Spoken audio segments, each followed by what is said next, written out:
The local newspaper, the Des Moines Register, has what they call a candidate tracker, which lists public appearances by candidates. It listed a town hall meeting open to the public for Congressman John Delaney for Thursday morning, November 21 at 8:30 a.m. at a downtown address. I drove there without difficulty. There was no traffic, but I had no trouble at all parking.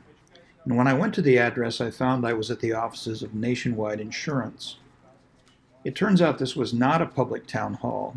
It was a scheduled briefing or talk to interested Nationwide Insurance employees. Accordingly, I had no right to get in. I sought to get in as press, and Nationwide was kind enough to grant me access. Someone looked at my YouTube videos and determined that I'm legitimate enough to attend something like this. As you can see from the GoPro footage, a large number of Nationwide employees attended, and Congressman Delaney gave a very interesting speech. He also answered questions. I will put those in a different video. I hope you enjoy the videos.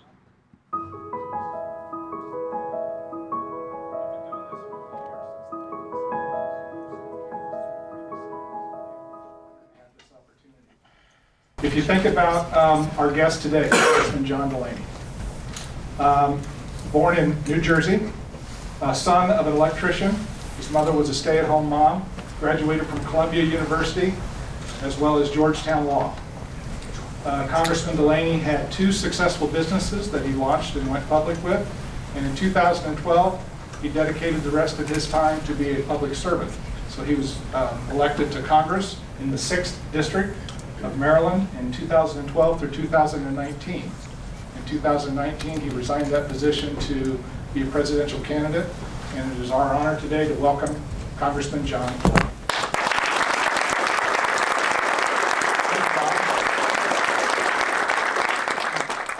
Well, good morning, everyone. Good morning. Thanks for having me. And I really do want to applaud Nationwide for what you're doing, which is to allow candidates to come in and speak to your terrific team members. I think it's wonderful when corporate America steps forward and wants to participate in our democracy in a totally appropriate way. Right? Most companies obviously want to be nonpartisan, as they should.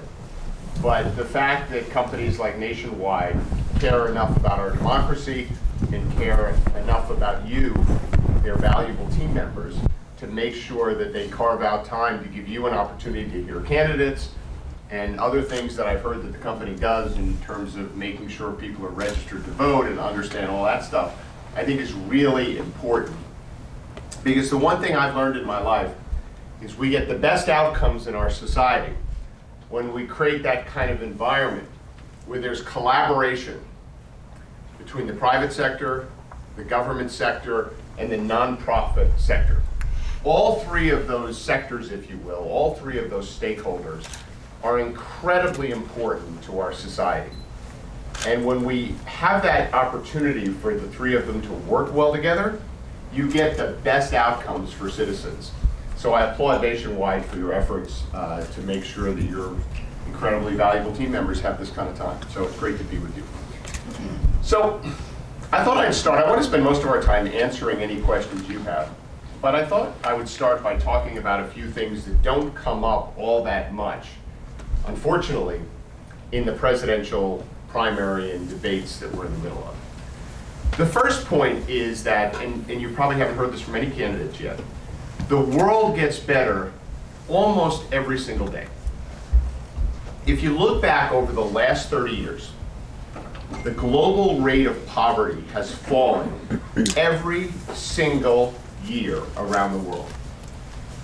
If you go back to 1950, about 60% of the world lived in poverty, in abject poverty. And about 25% of the world was interconnected globally.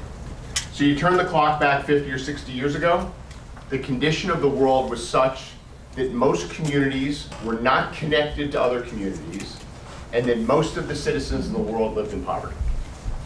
You fast forward to today, the global poverty rate has fallen from 60% to 10%, And the number of people interconnected globally has gone from 25% to 90%. So literally, this process of becoming part of an interconnected and interdependent world has been enormously positive for the condition of humankind. Literally, billions of human beings have been lifted out of poverty across the last 30 or 40 years. If that's not the hand of God, I don't know what is. And you don't hear that a lot, that the world actually gets better every single day. But at the same time, there's been a lot of pressure here in our country. You know, since 1990, the United States of America has grown by 75 million people. So as a nation, we've experienced good growth over the last couple of decades. But rural America, and some of you may be from rural Iowa or other parts of rural America has shrunk by 3 million people. So while our country has grown by 75 million people, the rural communities have shrunk by 3 million people. In the last 10 years, counties with over 1 million people in them, those counties have created 100,000 new businesses, whereas counties with less than 100,000 people have lost 30,000 businesses.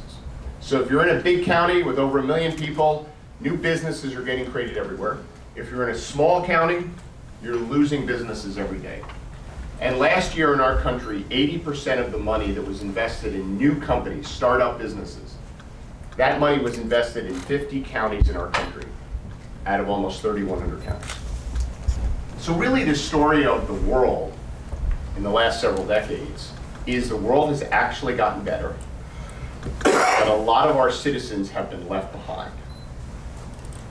So the question is, why did this happen?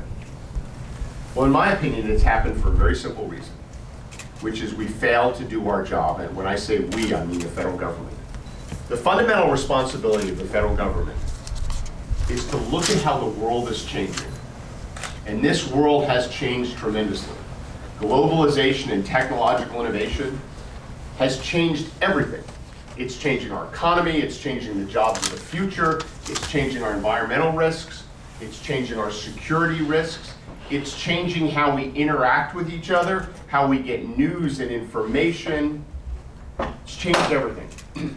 And most of those changes have been extraordinarily positive, but they weren't positive for everyone. And we watched for decades as huge parts of our country were left behind.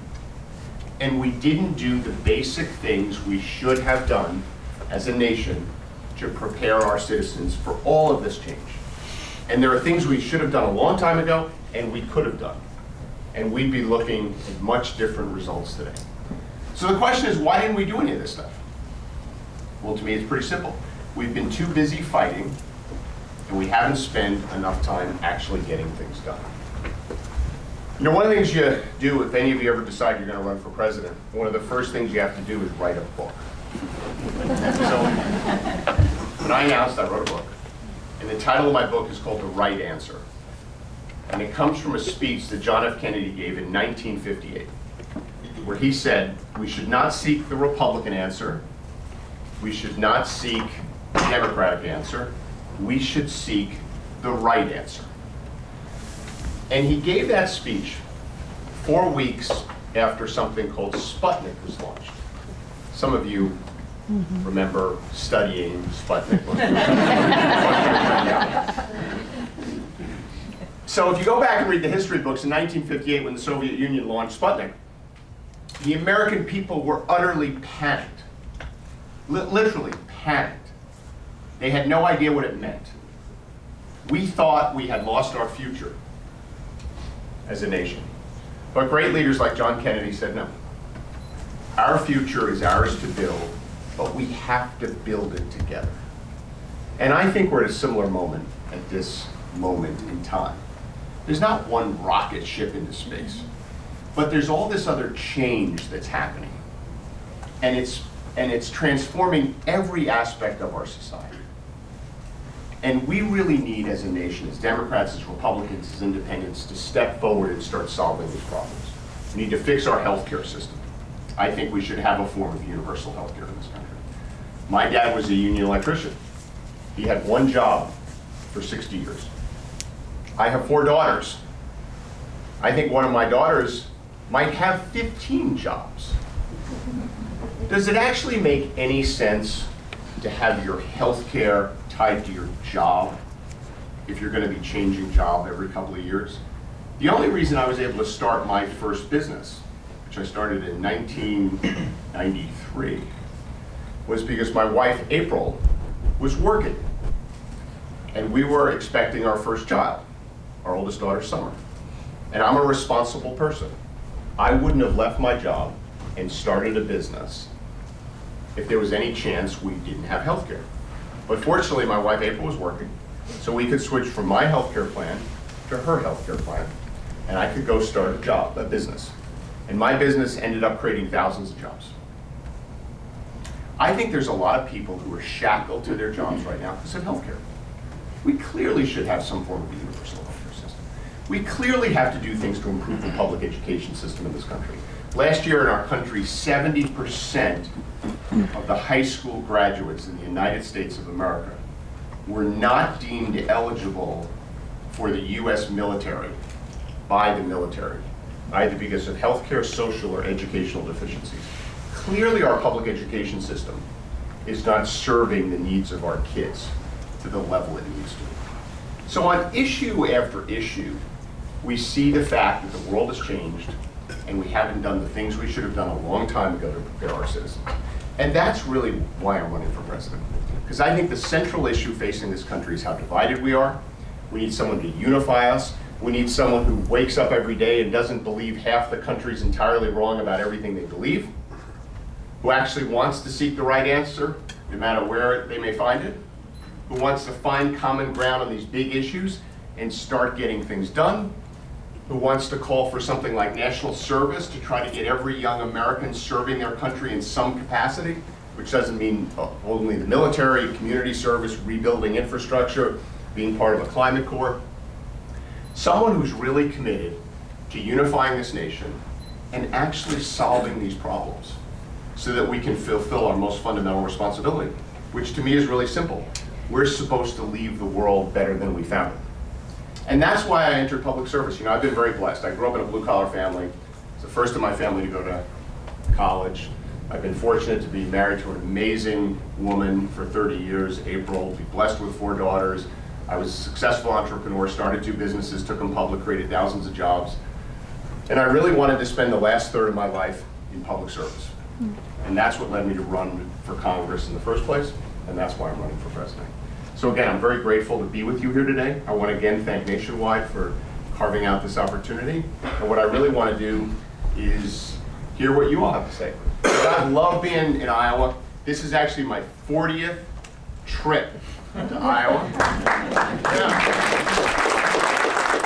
I've been to all 99 of your counties. It's been an amazing experience. And I would just love to now have a conversation. So who wants to start us off?